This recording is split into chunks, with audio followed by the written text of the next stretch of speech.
InvestorIdeas.com podcast. Good afternoon and welcome to another episode of InvestorIdeas.com podcasts. And today's podcast is going to be looking at a few public company announcements as well as how these relate to current market trends created from the new state legalization in the U.S. So we'll be looking at announcements from Field Trip Health Limited, trading on the CSE as FTRP. Looking at Curaleaf Holdings Incorporated, trading on the CSE as CURA and the OTCQX as CURLF. Canopy Growth Corporation, trading on the TSX as Weed and the New York Stock Exchange as CGC, as well as Hemp Incorporated, trading on the OTC as Hemp. So first today, looking at Field Trip Health Limited, one of the leaders in the development and delivery of psychedelic therapies, who announced that it has advanced in stages of identifying potential sites for Field Trip Health Centers to treat people in Oregon with psilocybin therapies following the passage of Measure 109. So Measure 109, which was approved by voters in Oregon on November 3rd, requires that the Oregon Health Authority to create a licensing system that will create a regulated program for the cultivation of psilocybin-producing mushrooms and the provision of supervised psilocybin therapy, effectively creating the first legal market for psilocybin therapies in North America. Now, Field Trip, which has been cultivating 25 species and strains of psilocybin-producing mushrooms at its research facility in the University of West Indies in Jamaica since January, has also announced its intention to seek licenses for cultivation in the state of Oregon, where regulations following the Measure 109 are established. Based on its geography and climate, Oregon is an ideal place for cultivation of psilocybin-producing mushrooms. But cultivation that meets all quality standards and analytical testing requirements is complex, said Marshall Tyler, the Field Trip's Director of Research. Our current cultivation research, which is focused on developing safety methods for microbial contamination, pesticides, mycotoxins, heavy metals, and analyzing tryptamine content from all psychoactive species at the stages of growth, positions us well to establish effective cultivation operations in Oregon and subject the regulations that are established to be able to offer a wide variety of products and therapies to the people of Oregon. Now, studies from institutions such as Johns Hopkins University, New York University, and Imperial College London have demonstrated that psilocybin therapy, when performed by qualified professionals, can have profoundly positive effects on treating mental and emotional health challenges such as depression, anxiety, end-of-life distress, and addiction. And similar studies have demonstrated that psychedelic therapies may also increase a person's creative empathy, openness to other viewpoints, and regard for the environment and planet. From the earliest days at Field Trip, we built our business case on the belief that psychedelic industry would develop on two parallel and complementary paths. One that would be purely medical for the treatment of diagnosed mental health conditions, and the other that would make psychedelic therapies available to a wider audience, said Roman Levy, the executive chairman of Field Trip Health Limited. Now, the success of Measure 109 validates that belief and positions us to be the clear leader in the emerging psychedelics industry. With Field Trip Health Centers rolling out across North America, delivering best-in-class psychedelic therapies, and our research on cultivation of psilocybin, we're extremely well positioned to help the Oregonians access best-in-class psilocybin therapies. And with our drug development work on the FT104, our novel psychedelic molecule, advancing ahead of schedule, we are well positioned to help extend the psychedelic renaissance to people around the world. So obviously right now with Oregon's new sort of drug policies that have been allowed. So one, the decriminalization of cocaine, LSD, heroin, and most substances, to now just having fines, as well as having that assisted therapy that's going to be run in part by the cannabis communities within Oregon. I think that's the smartest thing that you've seen come out of this.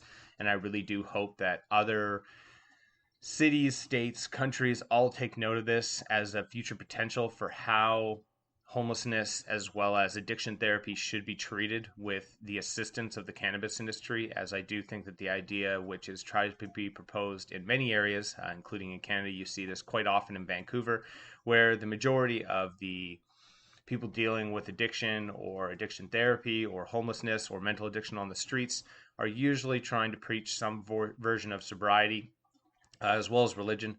And I do think that in general, this is a faulty policy that should be removed entirely, and you should be looking at similar policies to Oregon, where you're working in tandem with the cannabis industry.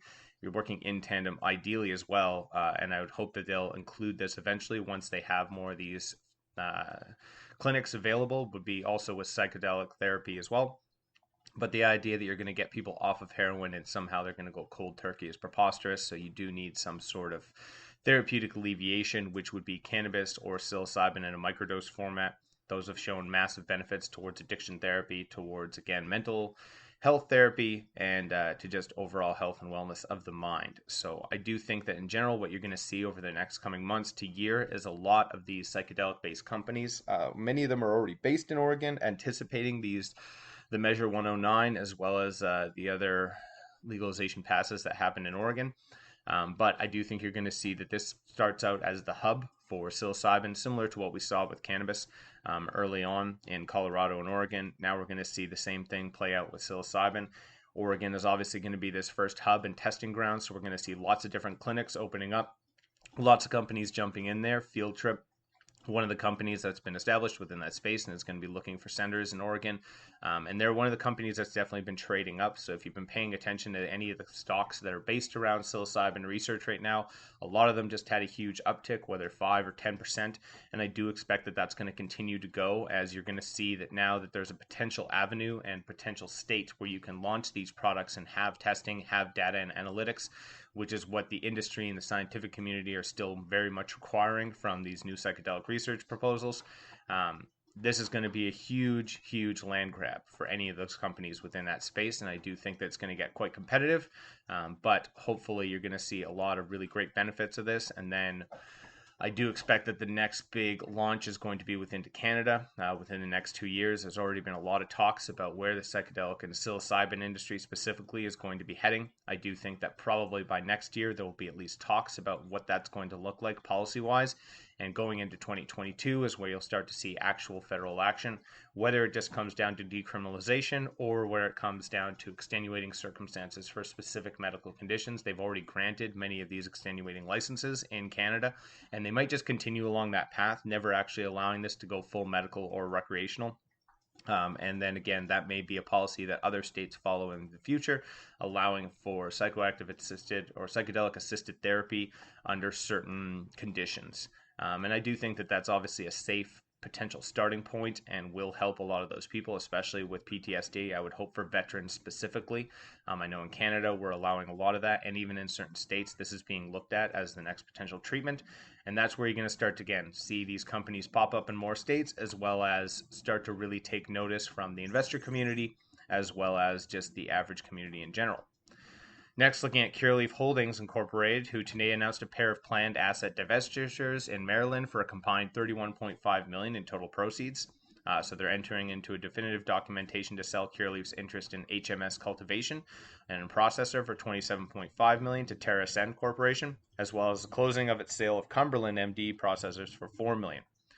Now, the completion of the HMS transaction will allow Curaleaf to move forward subject to regulatory approval with its proposed acquisition of Maryland Compassionate Care and Wellness LLC, which operates a 55,000 square foot co-located cultivation and processing facility in Taneytown, Maryland, and a dispensary in Gaithersburg under the Herbology brand.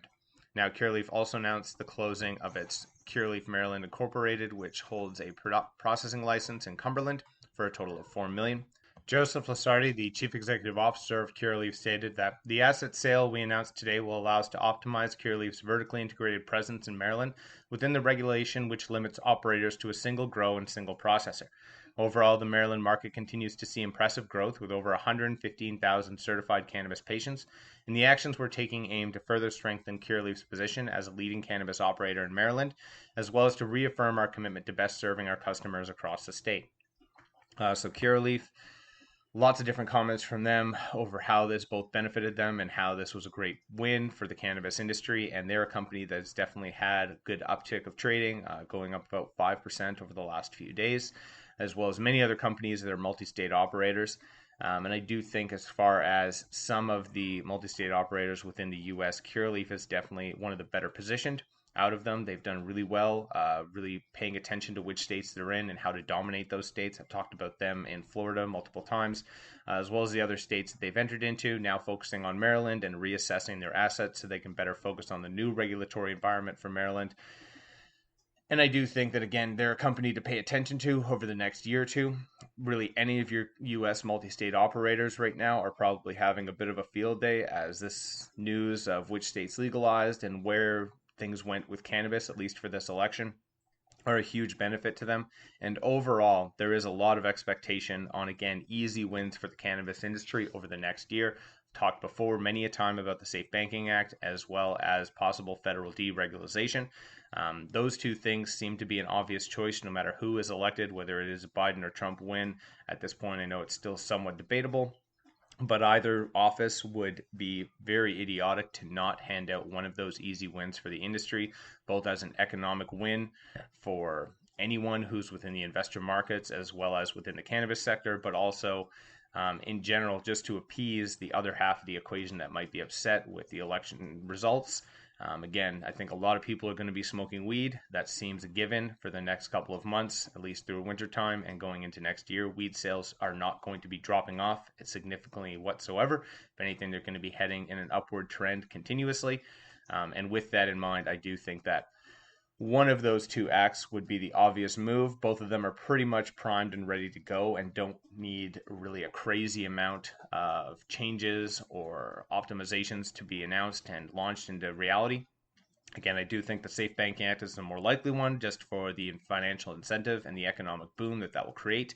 Again, we've talked about this in many interviews in the past, but I also do think that along with that, with the Safe Banking Act, there will probably be a federal deregulation of cannabis, so it at least is not criminally regulated across state lines, and then it will just be a state-by-state regulated environment, which is ideal for the multi-state operators. And going in the other direction now, looking at Canopy Growth, who announced the launch of Quattro, a new line of premium CBD-infused beverages. The naturally flavoring sparkling waters are Canopy Growth's first CBD-infused drinks with both CBD only and balanced CBD, so CBD plus THC offerings available in Canada. And it was launched on the heels of the incredible growth in sales from the company's THC-infused beverages, which were released earlier this year. And Canopy Growth is uniquely positioned to win market share in the CBD beverage space. We are proud to debut our first CBD-infused beverage brand in Canada, and when we already lead the cannabis-infused beverage category at a price point that delivers both quality and value to consumers, said David Klein, the CEO of Canopy Growth. And we carried Quattro as an alternative to sugary, caffeinated beverages or even alcohol, and with both CBD only and balanced CBD plus THC offerings in 4 natural flavors, Quattro meets the needs of discerning cannabis consumers. Now, Canopy Growth plans to continue developing category-leading brands that are driven by consumer insights, product focus, with industry-leading scientific formulation. And building on the successful launch and strong sales of the THC-infused cannabis beverage brands Tweed, Houseplant, and Deep Space, Canopy is poised to continue leading the cannabis space with the launch of Quattro CBD-infused sparkling water. Now, Canopy was also among this week's large LP winners when it came to the markets and continuously looking at investor trading, which was a massive spike in the cannabis industry over the last 3 days.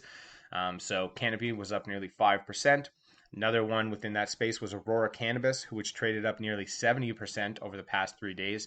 Afria Incorporated, which traded up nearly 5%, and then Tilray as well, which traded up nearly 30%. So as I mentioned earlier, and I've been sort of saying leading up to the election, regardless of the actual who's sitting in president, this cannabis industry within the U.S. is going to take a massive win for the next year. Again, you can look at past sort of market fluctuations going into Christmas time. This does seem to be very much on point with speculation. You're looking at 2017, 2018, and 2019. We always see a bit of an uptick during this time of the year. There is usually continued trading going into the winter and then usually a drop off in January, February. I don't expect that to be too different this year, except that probably strong cannabis sales within those 2 months will probably help bolster the market a little bit and continue to have these companies have a little bit more stability. And I do think you're going to continue to have expectation surrounding changes in U.S. policy over the next year. I think that that's going to be the biggest discussion for most of these companies moving forward, as well as continued cannabis sales. And I do think that in general, this industry is now, if you haven't decided if you're going to be jumping into the cannabis investment area, this is probably one of your last times to really jump in while the prices are still manageable. As I do expect within the next 2 years, and it has been something that's been talked about pretty heavily in the industry, so not just my speculation, but many of these companies' speculation, that now we are starting to enter into a bit of a maturity phase for the cannabis industry as opposed to the nascent industry it was in the past. It's also being boosted by the massive amount of research and acceptance towards psychedelic medicine, which is really helping prime the acceptance of cannabis, and vice versa. So again, paying attention to which companies are within which states right now is going to be very important for when you can invest within the next 2 years before, again, those prices become a little bit astronomical. Obviously, not every stock is going to succeed in that fashion, but many of the ones that are obviously poised for success seem to now be on the freight train heading upwards, which will continue probably for quite some time. Lastly, today, looking at Hemp Incorporated, who announced the praise of the 5 states that will now legalize marijuana. Now, Hemp Incorporated, global leader in the hemp industry and one of the first publicly trading cannabis-based stocks. Bruce Purloin, the CEO of Hemp Incorporated, a 55-year veteran of the marijuana industry, now known as the King of Hemp, says that marijuana is coming full circle, but legally now.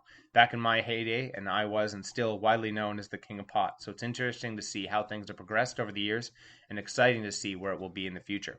Now, Hemp Incorporated is planning to launch a new division, medical and recreational marijuana, says Purloin, and thus far there are no firm plans on what the direction the company will take in this new planned division since the opportunities are so vast.